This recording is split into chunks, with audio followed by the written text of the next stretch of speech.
Hello friends, welcome back to my channel. আজ বানাবো mixed veg চকলি। এর জন্য সমস্ত সবজিগুলোকে ভালোভাবে ধুয়ে কেটে নিয়েছি।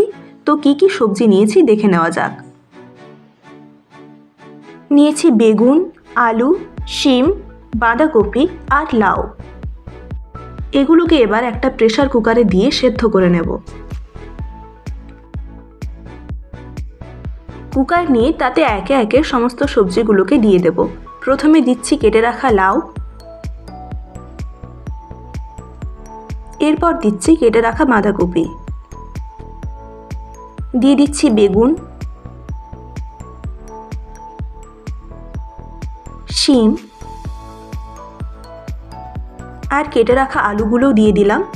সাথে কয়েকটা কাঁচা লঙ্কা, টমেটো, জিরে গুঁড়ো, হলুদ গুঁড়ো, সামান্য আদা বাটা আর 1 চামচ সর্ষের তেল দিয়ে ঢাকা দিয়ে সেদ্ধ করে নিচ্ছি।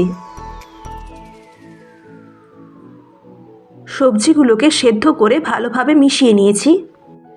এবার ওতে দিয়ে দিচ্ছি 1 চামচ আদা বাটা, দিয়ে দিচ্ছি স্বাদমতো লবণ, 1 চামচ জিরে গুঁড়ো, 1 চামচ হলুদ গুঁড়ো আর কিছু পরিমাণে চিনি স্বাদ ব্যালেন্স করার জন্য। এগুলো দিয়ে এবার ভালোভাবে মেখে নেব।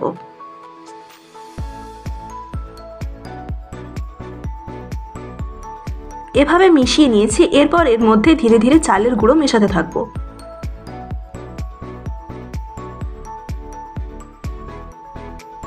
আবার এগুলোকে একসাথে মেখে নেব ভালোভাবে। মিশ্রণটা ঠিক এরকম হবে। ব্যাটারটার ঘনত্ব এরকম হলে পিঠেগুলো নরম তুলতুলে হবে আর সহজে মেলে নেওয়া যাবে। এরপর একটা তাওয়া নিয়ে তাতে তেল ব্রাশ করে নেব। ব্রাশ করার জন্য আমি লাউয়ের বোটাটাকে কেটে রেখেছিলাম। এভাবে তেল বুলিয়ে নিচ্ছি।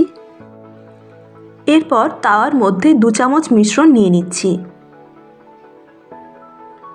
এটাকে হাত দিয়ে ভালোভাবে ছড়িয়ে মেলে নেব। সাইজটা আপনারা আপনাদের ইচ্ছে মতো করে নিতে পারেন। এর থেকে ছোট বা বড় যে কোনো সাইজেই আপনারা বানাতে পারেন। আমি মাঝারি সাইজের বানিয়েছি। এবার এটাকে চাপা দিয়ে 1 মিনিটের মতো সেদ্ধ করে নেব। 1 মিনিট হয়ে গেছে। এরপর ঢাকা খুলে দেখে নিচ্ছি। চকলির একটা সাইড ভালোভাবে ভাজা হয়ে গেছে। এবার উল্টে আর একটা সাইড ভালোভাবে ভেজে নেব। এর জন্য চকলিটাকে উল্টে নিচ্ছি। দেখুন এই সাইডটা কতটা সুন্দরভাবে ভাজা হয়ে গেছে। উপর থেকে আরও একটু তেল লাগিয়ে নিয়ে এই সাইডটাও ভেজে নিচ্ছি।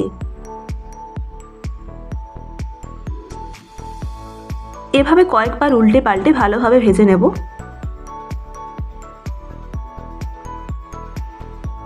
ভাজা হয়ে গেছে। এবার নামিয়ে নিচ্ছি। একইভাবে বাকি সবকটা চকলিও বানিয়ে নিচ্ছি। সবকটা মিক্সড ভেজ চকলি বানানো কমপ্লিট। দেখুন বন্ধুরা কতটা সুন্দর দেখতে লাগছে আর এগুলো খেতেও অসাধারণ লাগে। বিশেষত শীতকালে খেজুর গুড়ের সাথে খেলে মন একেবারে ভরে যায়। যাই হোক বন্ধুরা, আমার ভিডিওগুলো যদি আপনাদের ভালো লেগে থাকে তাহলে চ্যানেলটিকে অবশ্যই সাবস্ক্রাইব করুন আর ভিডিওগুলোতে লাইক কমেন্ট করে বেশি বেশি করে শেয়ার করুন। নতুন বন্ধুরা অবশ্যই চ্যানেলটিকে সাবস্ক্রাইব করতে ভুলবেন না। ভালো থাকবেন, সুস্থ থাকবেন। ধন্যবাদ।